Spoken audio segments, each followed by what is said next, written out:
I've noticed online that a lot of people don't like these plastic containers. 2 more down. Or sometimes an animal might eat the seed, a bird might pick up the seed and in the next spring and then poop it out.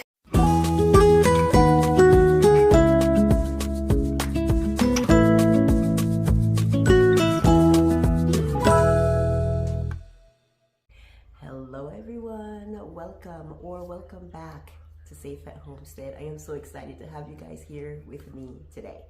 So today I am going to share with you what I've done so far with starting my seeds. I started doing some winter sowing last week, so I have some jugs out there. As soon as I put them out, of course the winds came, and this is what happened last year. And last year I lost most of my winter sown seeds. A fraction of them were able to germinate, and that's because I did not do a good job of keeping them moist.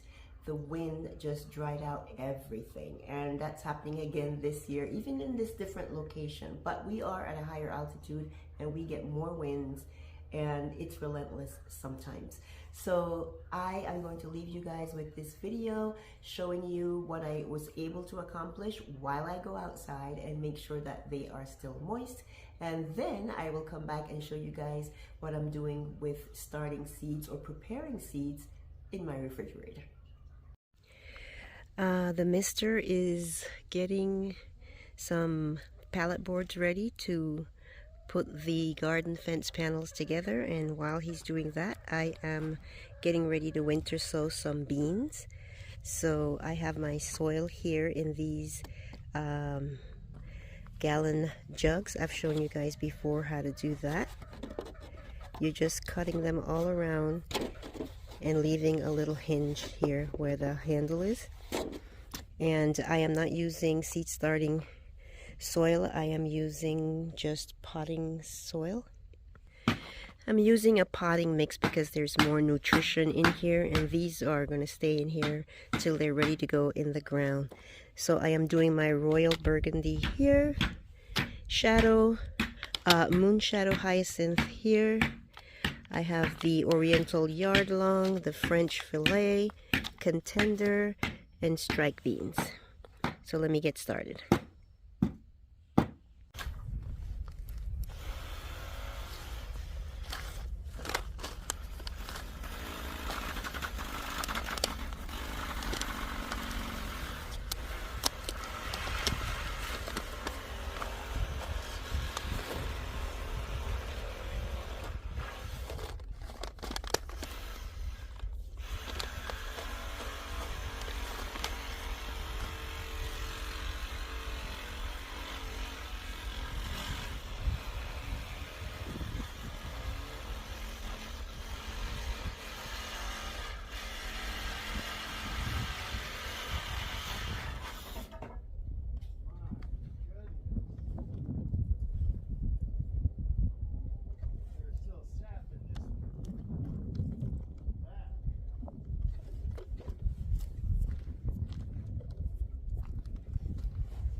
So when you're planting your seeds, you want to plant the seed in a space twice as deep as the seed is large or long. So you don't want to plant super deep, because then you're going to make it harder for the plant to break through the soil. So these beans are both mostly all the same size. I mean, this yard long is a little bit smaller than the ones I've put in so far. I'm putting 8 of each seed, except for the moonshadow hyacinth, because I only really want 2 to 4 of those. That's the decorative one. These are what I want to preserve, so I want more of them. And although I'm only planting 8 right now, I'm going to succession plant. So as soon as these come up and produce, I will plant some more, but those will be direct sow.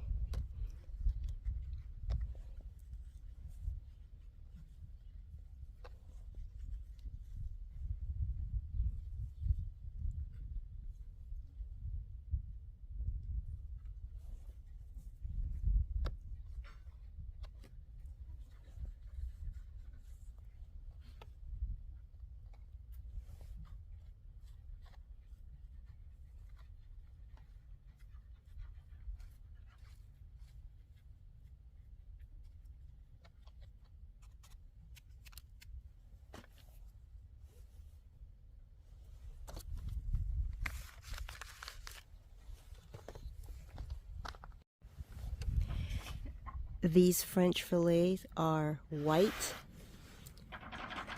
so it's easier to see. You can see the seeds and how deep I put them in. See?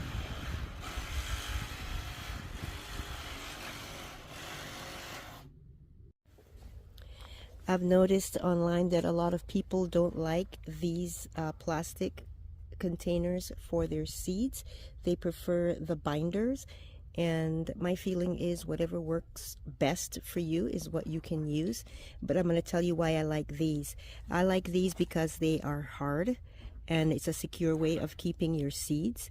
I can bring out, let's say, these two boxes and work with 6, 7, 8 different varieties of beans at a time, whatever vegetable or fruit you're dealing with. And I can just take 3 to however many packets out at a time and work with them, not concerned about them getting wet, not concerned about the wind blowing them away. And in a binder, because the top of the plastic pockets are open, if you turn your binder upside down by mistake or whatever, you can lose your seed packets. They can fall out. That doesn't happen with this. And again, like today, I brought out 2 boxes of beans,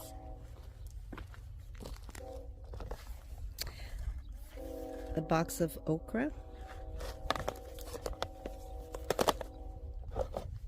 and a box with cucumbers. So if I had to bring individual packets, I would be concerned about something falling, seeds falling out, getting wet because I'm about to use water. Or I would be concerned also about my binder falling if I brought the whole binder. And I just feel that in my opinion, this is a much better way to keep your seeds safe.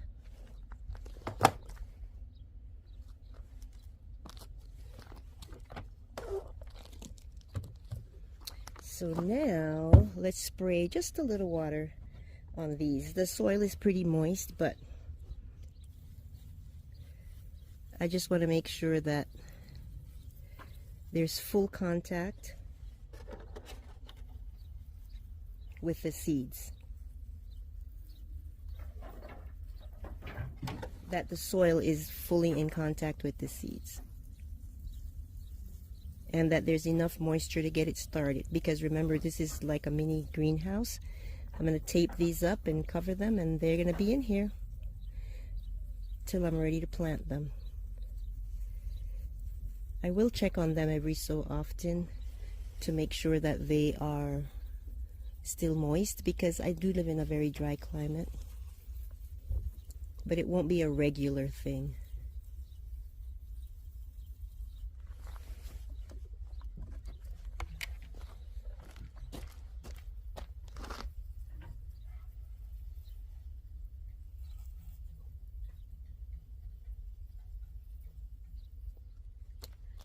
All right, let's tape these up. The tape that I use is this Gorilla tape. I've seen people use duct tape, just any tape that is going to stay, because ideally your jugs will be out, rain, snow. So I have my 6 beans here, and the last thing that I'm going to do now that the tape is on is to take the caps off. I just saw on Facebook where someone says they keep the caps on, and take them off and put them on depending on the need of the jug. I just take them off and check on them, and if they're dry I add water, and otherwise they're just fine the way they are.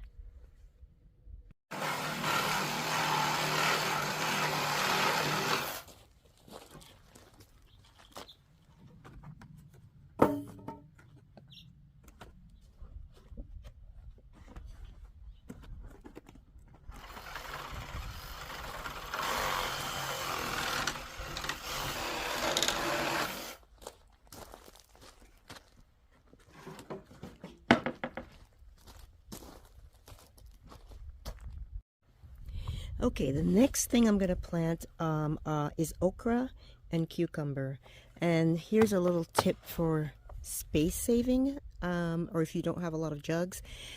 I am dividing one jug into two, and you can do that for if you're putting two totally different plants in a jug, or if you're putting two different varieties.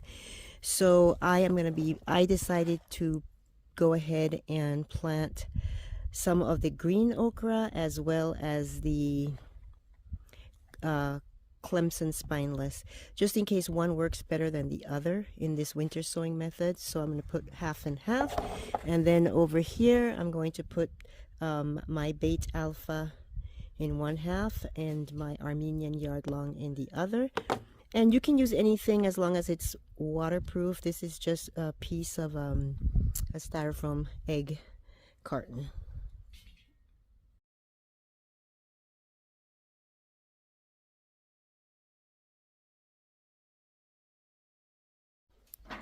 Two more down.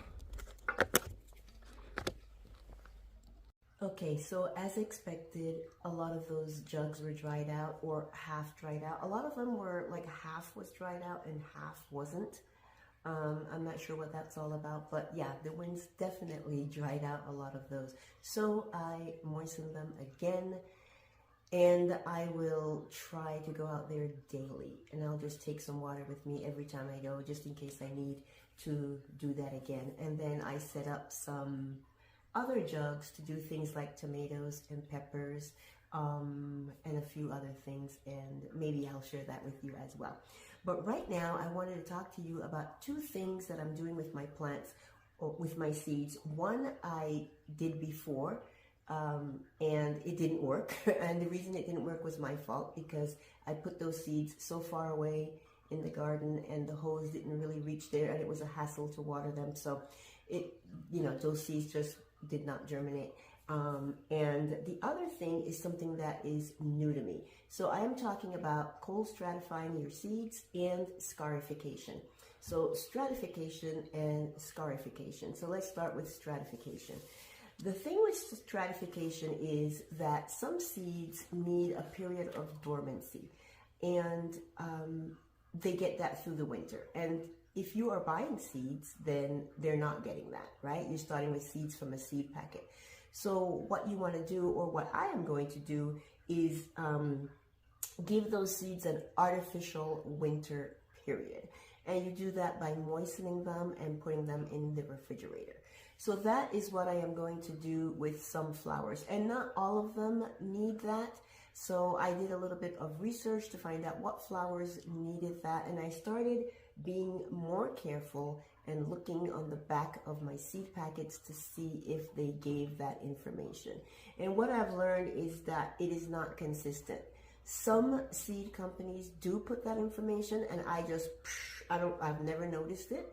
And but they are not consistent necessarily, because some of the seeds that do need stratification, they don't say anything about it, but others that do, they do say about it. And the only ones that I think, I am not sure, but I think Botanical Interest is the one that had the most information when it came to that. And let's see, Baker Creek did not have anything about that on the back of their seed packets, but just from my research, I know that 2 of the Baker Creek flower seeds that I'm planting need stratification. So I'm gonna just read off from this sheet here, the flowers that I have that need stratification, and I'm going to cold stratify them. But then I'm going to read a little short list of other ones that I found, just in case it's something that you're thinking of planting, so that you know that you need to cold stratify them. So coneflower or echinacea, I am going to be doing that. And that is from Baker Creek, by the way.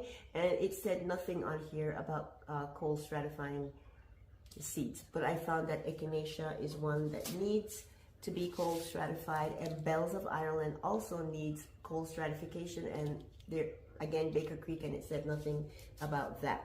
So black-eyed Susans need cold stratification, catnip, chamomile, larkspur, which is delphinium, lavender, hollyhocks, and yeah, those are the ones that I have that I am going to be cold stratifying.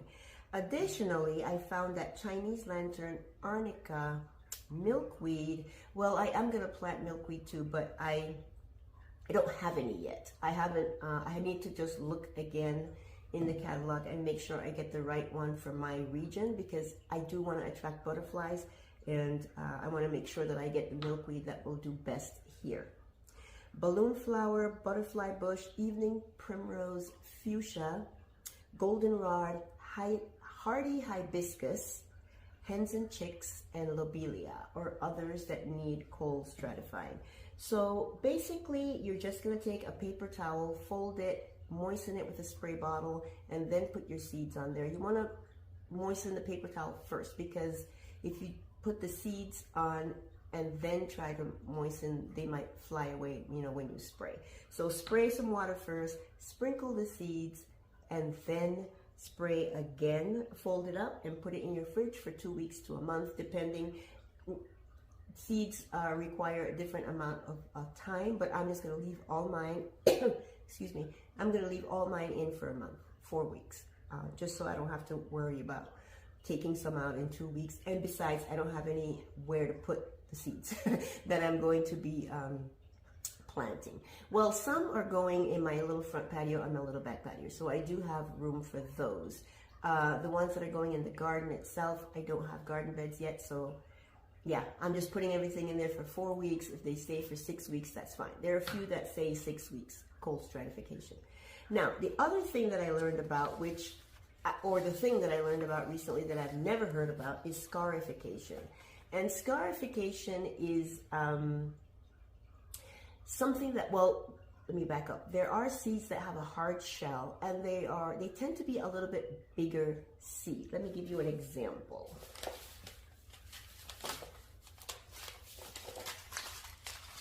This sweet pea.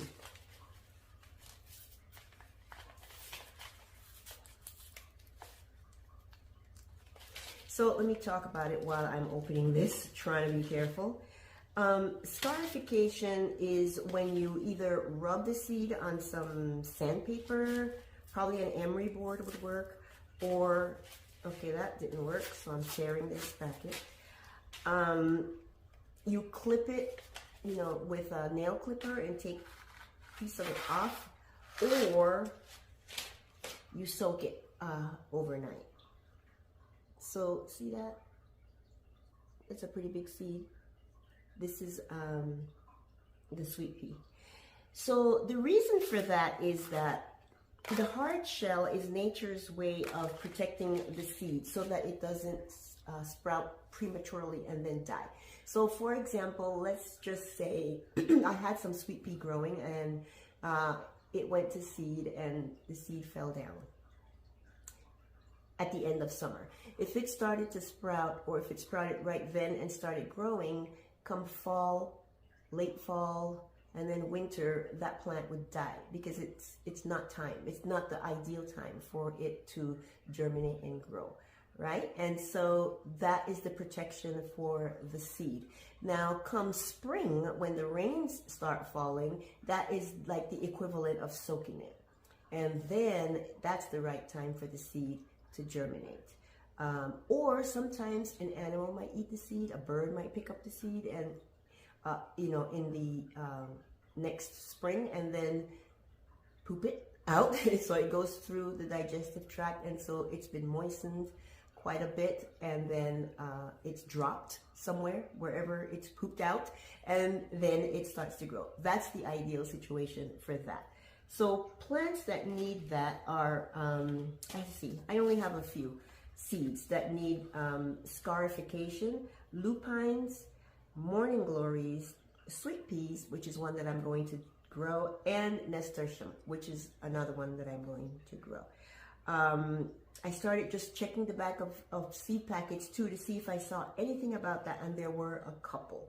So I do have a California poppy, by the way, which needs to be cold stratified, but it said nothing about that. But it's a Dollar Tree seed packet, so try to find it. And maybe that's why it didn't say anything, because, you know, it's a Dollar Tree packet, so it's not going to give you like a special instructions. So let me tell you what I found looking at the back of my seed packets. I mentioned that these two from Baker Creek didn't say anything about cold stratifying. The sweet pea said soak seed in water 12 to 14 hours or nick the seed coat before sowing. I wasn't looking for that, so just because I read about that scarification, now I know that that's a thing. And then it says darkness aids germination. And why is that important to know? I assume that all plants or seeds need darkness to grow, darkness and warmth, right? But that is not the case. Feverfew. Is it feverfew? Yes. Feverfew is one. On the back it says press seed into surface, do not cover. That indicates to me that it needs light to grow. There's another one. This one. This is from Baker Creek, and this is their chamomile, and it says seeds require light to germinate. No wonder I cannot grow chamomile. I think I grew one chamomile once, and it was probably just a coincidence. Chamomile and nasturtium, never successful in growing them. And nasturtium because it needs to be scarified. Okay, this is a seed packet that I got free from an event, and it's sweet alyssum. And it says, do not cover as seeds need light to germinate. You know what it's making me think of? It's making me think of carrots. Does anybody know if carrots need light to germinate? I know that you don't bury or cover carrots because they're so small. And that's why they usually say just leave it on the surface and put a board on the top, and then take the board off after it starts to germinate. So let me think. That probably means it doesn't need light. So maybe it's just because of the size. I don't know. That just came into my mind. That could it be that carrot seeds need light? So continuing on, this is gypsophilia.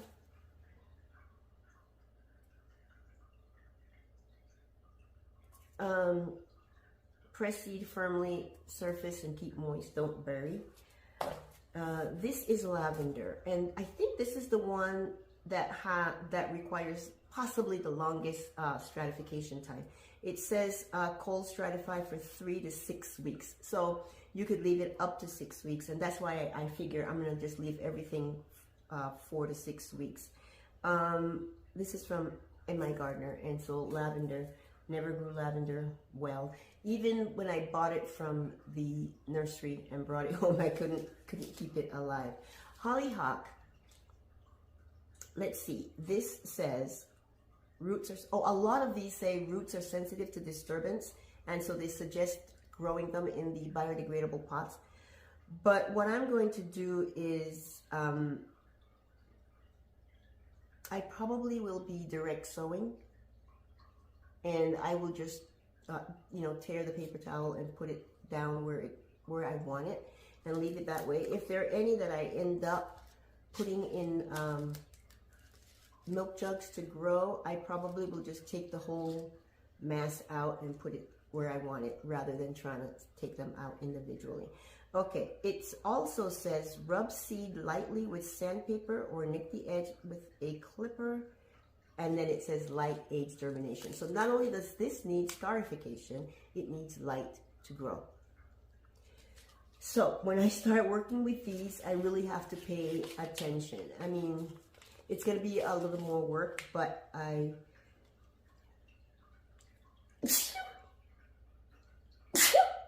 excuse me. I don't want to waste time and I don't want to waste money, so I have to do it. This one is a sweet pea, and it says soak seeds 24 hours before planting. So it's a big seed, so it requires scarification. I noticed that sometimes, depending on the company, it will say to soak or it will say to scar. So yeah, thrives in cool weather. And then the last one that I have here is the Black-Eyed Susan vine. And this says to use biodegradable pots to prevent root disturbance when transplanting. And this is botanical interest, and it says nothing about scarification, but my research tells me that it does need scarification, and it's a pretty big seed. Okay, so I wanted to share that with you guys so that if you want to plant flowers, and you know that you should either read carefully the back of your packet or do a little bit of research just to make sure. I would say that if it's a big seed, like a nasturtium or a Black-Eyed Susan or the sweet pea, that you need to scar it. But look it up, just research it. All I did was put in Google, does blank seed need scarification, or does blank seed need stratification, and it told me what was needed for each plant. And then just go back and delete the flower or seed name and put the other one. You know, you don't have to type everything in every time. And make sure that what you are doing is what's needed for the plant, and that way you will have more success. Okay, so I just did the California poppy, and let's do the bells of Ireland next. So I just have a piece of paper towel here, folded, just so it has a little bit more strength. And where's the bells of Ireland? So let's get this one down. So I sprayed the paper towel, as I said, in hopes that the seeds won't fly away when I spray them with water.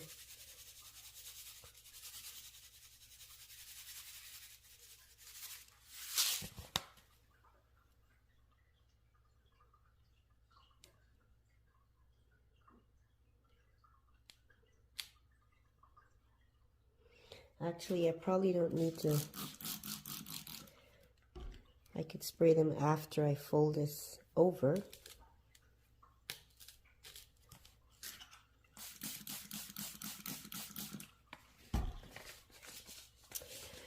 Okay,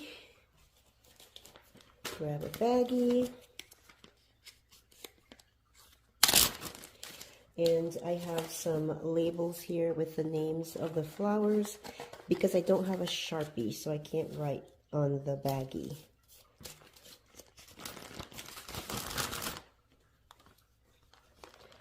Put this in here. Take the air out. And I'm just going to keep doing this till I get them all done.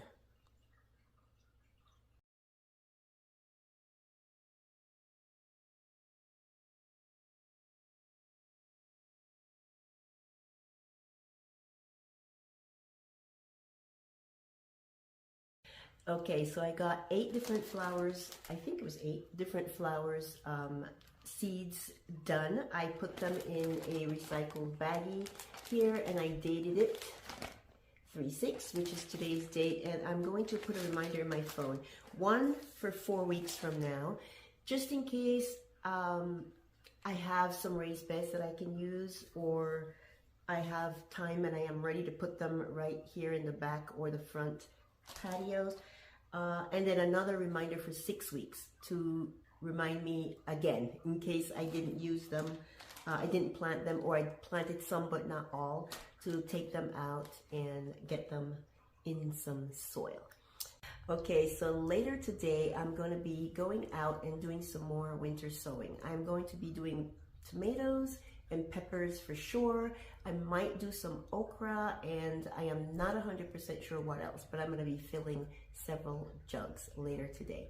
Are you guys winter sowing anything? Are you starting all your seeds indoors? Share in the comments what you're doing as far as starting seeds. I look forward to seeing you guys next week. Thank you so much for spending time with me. You guys know I really appreciate it.